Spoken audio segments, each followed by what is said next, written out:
माता जी आपके साथ आई हैं? हाँ जी।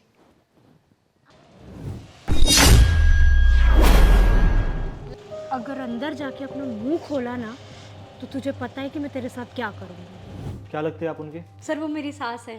बुलाइए उन्हें। सर उनके घुटनों में ना दर्द रहता है तो ज़्यादा चल फिर नहीं सकती है। मैं बहुत मुश्किल से यहाँ तक लेकर आई हूँ। मैडम यहाँ तक ले ही आई हैं तो इधर भी बुला लीजिए, मुझे उनसे कुछ बात करनी है।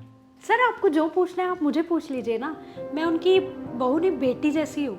देखिए, ये उनका पेंशन का खाता है, हम उनकी मर्जी के बिना पैसे किसी को भी नहीं दे सकते। सर माँ जी जब यहाँ तक आ गई हैं तो फिर इससे बड़ा सबूत आपको और क्या चाहिए।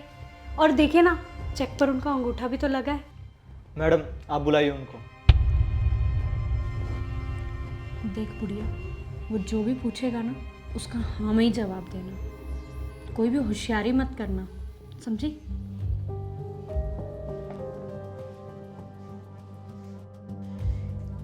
लीजिए, कर लीजिए तसल्ली। माता जी क्या है, आपकी बहू है? आप अपनी मर्जी से पैसे निकलवा रही है ना? हाँ बेटा।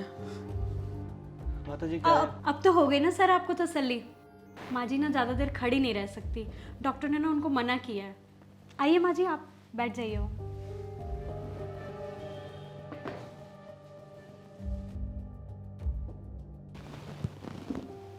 नमस्ते माँ जी। माँ जी आप बुरा ना माने तो एक बात पूछूं आपसे। ये आपकी जो बहू है आपको परेशान करती हैं क्या? आप घबराइए मत माँ जी, मैं यहाँ का मैनेजर हूँ। आपको कोई भी परेशानी है तो आप मुझे बताइए, मैं आपकी पूरी मदद करूँगा। बेटा मेरी बहू मेरे साथ बहुत गंदा बर्ताव करती है। मेरे पेंशन के सारे पैसे खुद में खर्च कर देती है और मुझे बहुत मारती है जब भी मैं उसको रोकने की कोशिश करती हूँ। और खाना भी ढंग से नहीं देती, घर के सारे काम मुझसे करवाती है। तो आपका बेटा कुछ नहीं बोलता? वही सही होता तो ये दिन ना देखना पड़ता मुझे। अब तुम ही बताओ बेटा, मेरे पेंशन के पैसे मेरी दवाइयों मेरे खर्चे के लिए नहीं जमा करना चाहिए?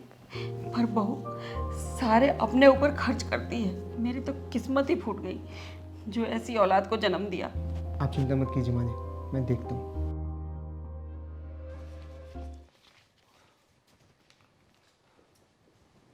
रुको, ये पैसे मत दो उनको। क्यों सर, कोई प्रॉब्लम है? हमें पता चला है कि आपने ये पैसे निकलवाने के लिए अपनी सास को टॉर्चर किया है और उनकी मर्ज़ी के खिलाफ जाकर आप उनकी पेंशन के पैसे निकलवा रही हैं।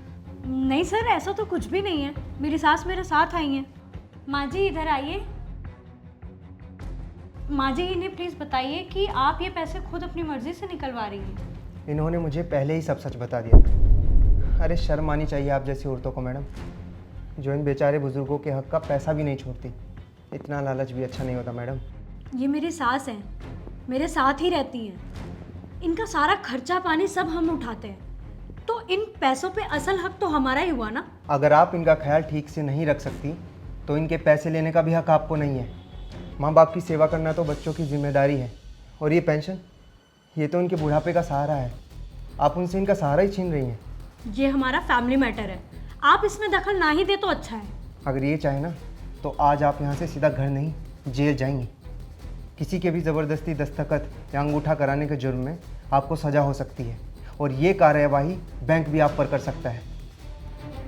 माँ जी आप पुलिस कंप्लेंट करना चाहेंगी? जो मेरे बच्चों ने मेरे साथ किया है ना, कोई भी बच्चा अपने माँ बाप के साथ ना करे। अरे मैं पेंशन की लालची नहीं हूँ, मैं तो इनके साथ और प्यार की भूखी हूँ। पर ये बच्चे नहीं समझते, ये पैसे के लालच में इतने अंधे हो गए ना कि इनको सच और झूठ का फर्क ही नहीं रहा। इनको सजा तो ऊपर वाला ही देगा। माँ जी आप इनके साथ रहना चाहती हैं या नहीं? जिस घर में बुजुर्गों की, माँ बाप की इज्जत ही ना हो, उस घर में रहने का कोई फायदा ही नहीं है बेटा। तुम तो एक काम करो, मेरा ना वृद्धाश्रम में इंतजाम कर दो और मेरे सारे पैसे उन्हीं को दे दो। आज से मेरा कोई बेटा बहू नहीं है। जी माँ जी, चलिए।